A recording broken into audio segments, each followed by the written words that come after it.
Namaste.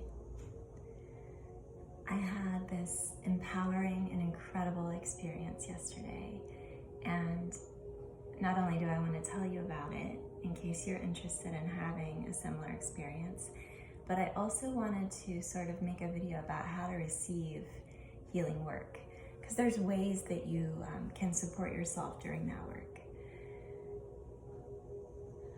I'm looking the way I do because I feel like a really big part of getting healing, cleansing, just deep work for the soul. There needs to be an entire 24 hours the day after the work where you can just be soft and open and gentle with yourself. So I'm showered, and that's about it. I'm gonna stay in my robe all day. I'm not doing anything to this to tame the beast that is my hair. No makeup, just being really raw but soft. So I'm gonna talk about the experience, but I also just wanted to share like what the aftercare is like too. So true to nature for anything that I teach or talk about, we're not going in any kind of linear fashion. So we're talking about what to do afterward, before, because it's really important. If you've had children, you know how important it is to have like your aftercare set up before you come home. So maybe this will help you go ahead and prepare to receive the deep healing energy work by getting your tools set up and giving yourself time and space to just take a solid 24 hours after for yourself. In my little toolkit for aftercare, I've got my lavender essential oil. You can have any essential oil that just kind of brings you to the ground, to the earth. Frankincense might be a good one. I always like to give a shout out to Harvey's CBD oil. This is wonderful for sleep. It helps me sleep. And if you're particularly anxious, it can also be good during the day. So yay, Harvey's, definitely a way to stay gentle with yourself. I happened to have gone to the lake yesterday after the experience that I'm going to tell you about. And so I'm not sure if it's because I was in the lake water or because of the experience itself, but I just intuitively really wanted to do a saltwater cleanse of my throat and nose. So not only because we're in COVID time, but just because the nasal passage and the throat passage it's a way that that pathogens enter, and salt is incredibly healing, and it's powerful, and it's simple.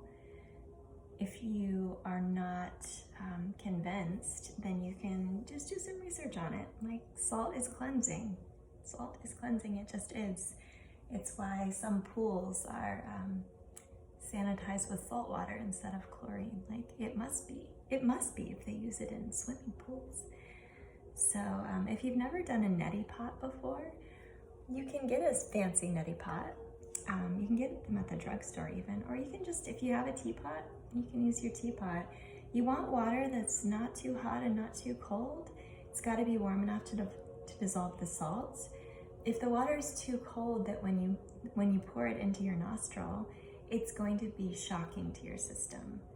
And remember, this is a day that we're trying to be really gentle with ourselves, so no shocking. So too, I would even say in your shower, like instead of a scalding hot shower, like maybe just have a warm shower, but not too cold either, because you just want to be really soft the whole day. You don't want your scalp or your skin or your internal organs getting a shock of any kind.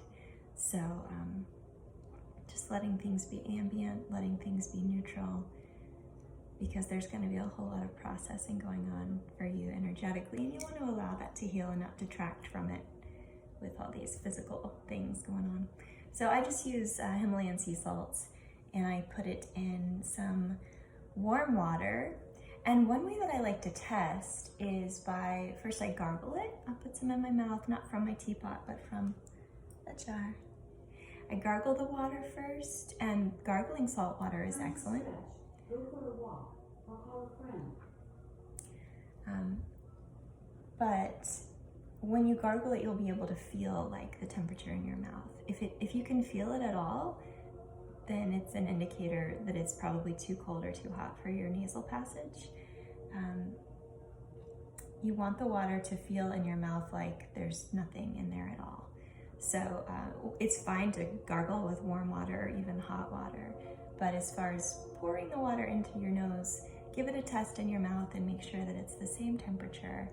And then you know that you're ready to put it into your teapot once the salt is all mixed up and you've got this saline solution. You can stand over your kitchen sink and just pour the water right into your nostril. And it might sound crazy, and maybe it is crazy, but it's therapeutic, and this is the way Ayurveda has been treating people. It's one of many Ayurvedic treatments. It's from India. It's called neti pot, N-E-T-I pot, just pouring warm salt water into the nose. And what to expect, you'll pour it in one nostril, and it will go into your nose, into your nasal passage, and come around. You'll feel it in your throat as well, and then it's all going to drain out the other nostril. So it's not pretty, it's weird, but it's okay to be weird, right? And do you need to be pretty all the time? Why? That's something to think about. Okay, so I did neti pot this afternoon. And again, it might be just because I was in a lake, and lakes just don't seem like as fresh and wonderful as the ocean, although it was incredibly therapeutic to swim and to be with people, and it was wonderful. And then anytime you're in a room with lots of air conditioner or forced heat, or if you're doing neti pot, you want to add some oil into your nasal cavity. And this is from Banyan Botanicals. You can go to their website, Banyan Botanicals, B-A-N-Y-A-N, like the banyan tree. But this is just sesame oil with a couple of herbs in it. It's got Brahmi, skullcap, and eucalyptus. And those are good for your brain, so they make you feel smart. They make you feel clear. But the oil coats the nasal passages and protects from pathogens. And again, you can do it at night and it will help you sleep. What to expect? Again, you're putting something in your nose, it's going to run down the back of your throat. So I do like to, if I am going to do it at night, I do it like 10 minutes before I go to bed so that I'm not laying there with like kind of sensation. So neti pot, CBD oil, nasya oil, a little smell. I'm going to put on a little more. All right, let's do it. Let's talk about this experience. Have you ever experienced something so incredible and you just don't quite have the words for it? If you've done like a sound healing or an ayahuasca ceremony, or those are the two that come to mind for me. I've never done ayahuasca, but I have friends who have experienced that ceremony, and I hear that it's extremely powerful. You can't really explain it. It's the kind of experience that you can't give to someone else just with your words. They've got to feel it for themselves. So yesterday, I went to Cornelius, which is right outside of Charlotte, and I was with some students who are friends, and they're just wonderful women. And one of the women led us into a breathworks workshop. And I didn't know what that meant. And it sounded like pranayama, yogic breath. So I said, sure, let's do that. We were doing that. And then next we were going paddleboarding on Lake Norman. So I just thought, we're going to breathe. It's going to be great. And then we're going to go out on the lake. Wow. Wow. It wasn't the kind of pranayama that I was used to, for sure.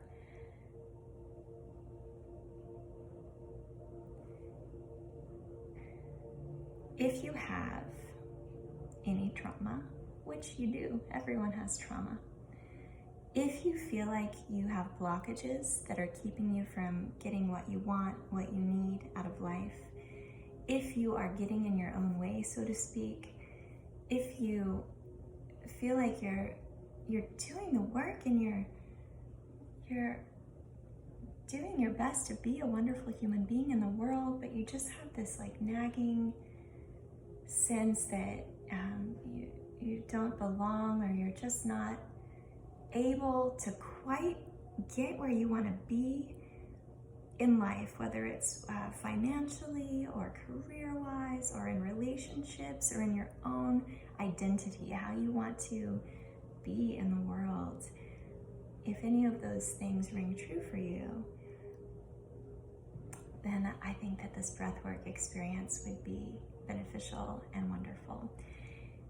If none of that is true for you, but you've gone through trauma, then I think this would be extremely beneficial. If you've been deployed in the military, ever. It doesn't have to be in the last few years. You know, trauma sticks around. So if you were deployed in the military, if you've ever been in a car accident, if you've been in an abusive relationship, if you've suffered from an eating disorder, if you've lived with anybody, if you've like had a parent or a sibling who has committed suicide or had a personality disorder or was abusive, even if it wasn't to you, but you witnessed it, all of those things indicate trauma. If you're a first responder, or if you're the spouse of a first responder, trauma. So all of these things and more. And if you don't have any of those things on that checklist, and you're just a curious person, then again, I recommend it. It can't hurt, but it can help. So why not try it? So this woman that we went to see, her name is Marina, and I'm going to put her contact info in the comments below so that you'll be able to text or call her to set up an appointment. She is incredible. She is a deeply, deeply powerful woman who can hold space. For me,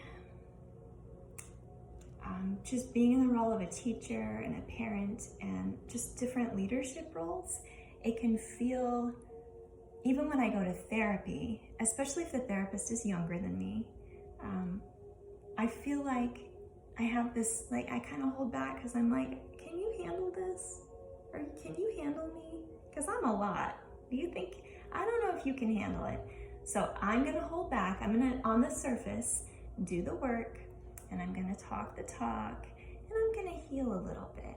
But I don't want to open these floodgates because I'm not sure that you can handle it. That's kind of where I am, and I don't know if that's arrogant or if, I don't know what that's about. But this woman, Marina, she's in her 30s. She is fully embodied. Her spirit is bright. She is incredibly just sparkly, and her vibe is beautiful. And she's deep and she's dark, and you can just tell that she can hold space. So that's my plug for Marina.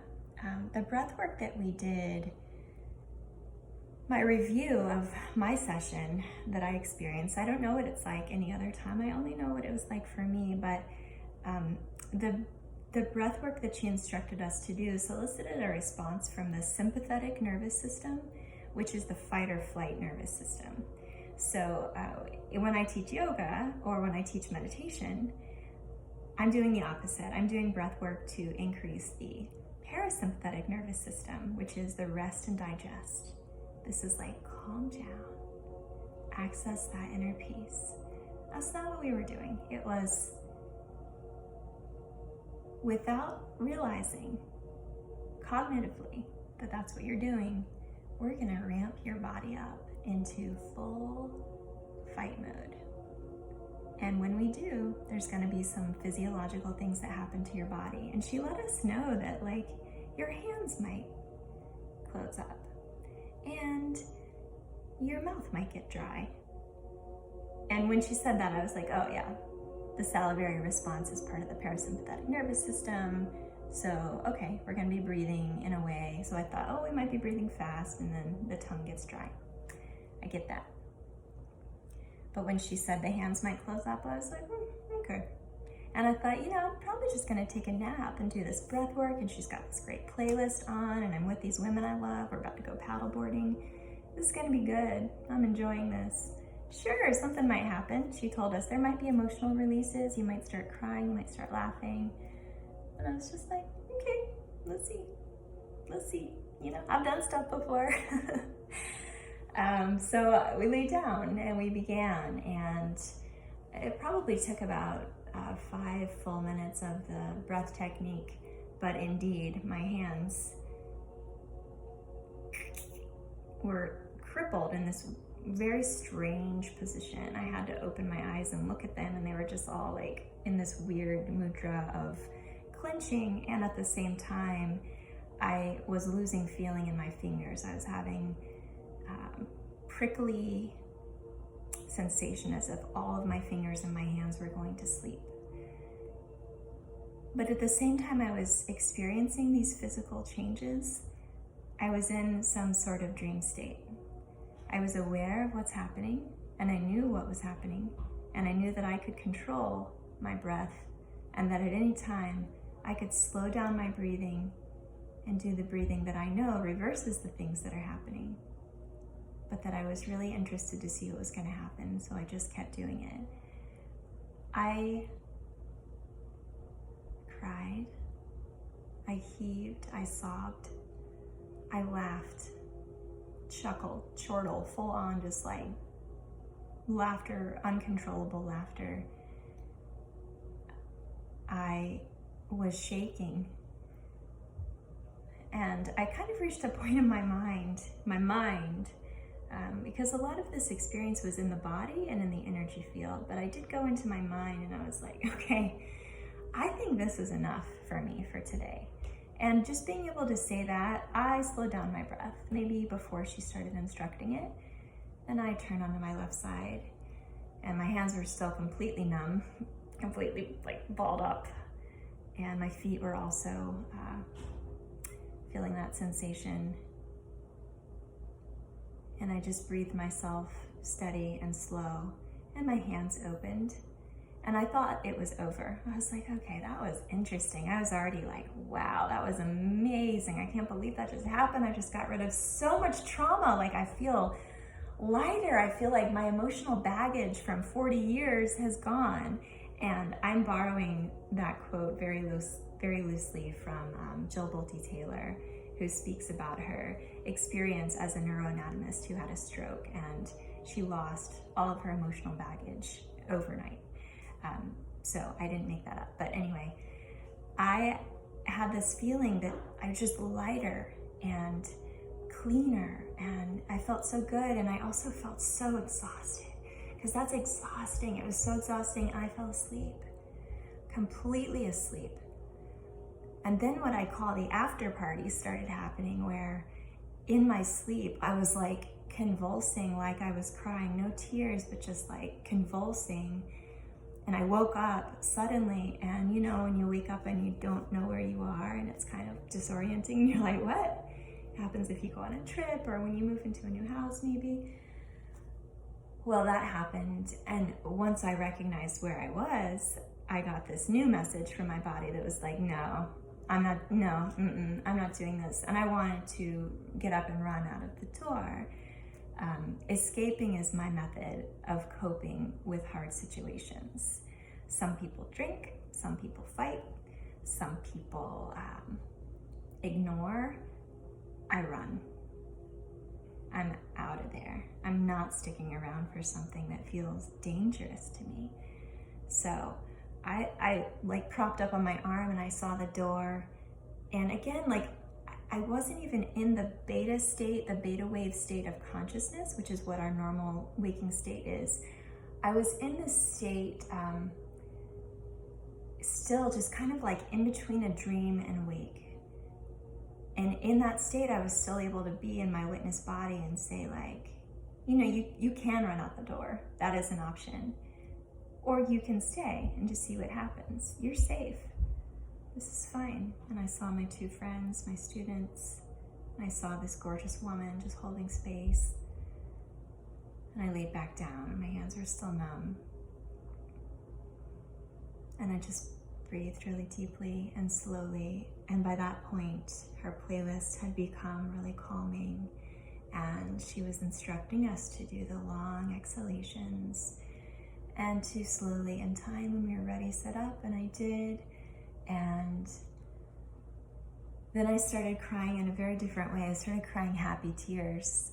I'm moved to tears every day. So I'm not sure if that's part of everybody's experience, but you know, I'll see a bird and just start crying because it's so beautiful, because I'm like that. I just cried because my life is so wonderful. Like, how crazy lucky am I that I get to go and have an experience like that, especially in the midst of a pandemic where every day is like, what? What? Now what? So I cried happy tears and it felt good, and I was just washed in gratitude.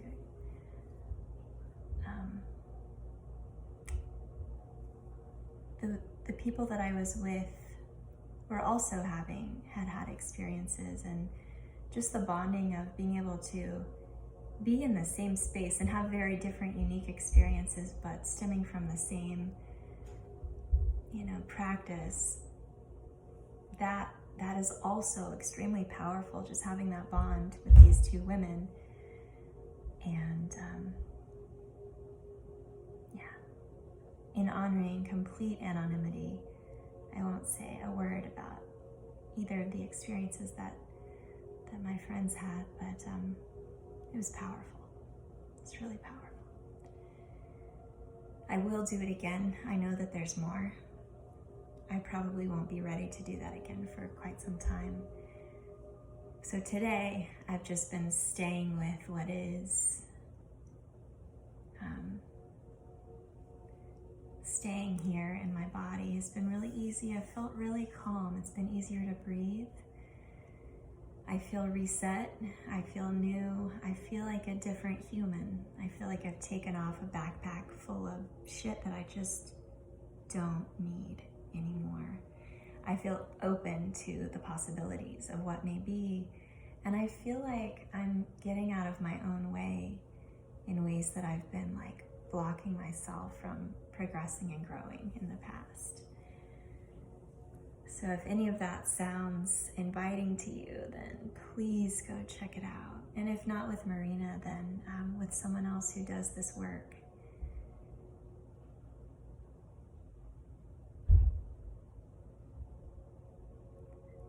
I was able to be outside for 4 hours afterwards, in the sun with plenty of sunscreen, in the sun, in the water. And that's another thing. It's really important to clear yourself. Drink tons of water the day of and the day after, the day before if you can. And just kind of notice what you notice. And I think that's all I have to say about that. But I hope that was helpful, and I hope that you're able to receive the healing work that you may need. And if you have any questions, you know how to reach me. You can comment here, you can email me, you can text me. I'm happy to talk about the experience. The words don't do it justice. Like all the words that I've just said, I can't even. And I don't remember if I already said this at the beginning of the video, but aside from natural childbirth twice, this was the most incredible thing I've ever experienced. So there it is. Happy receiving, happy being gentle to yourself, and I hope that you find your way home. I hope that you find your way back to you, back to the source, back to God, in total surrender and acceptance of what is. so that you may live your life in pure love, pure light. Namaste.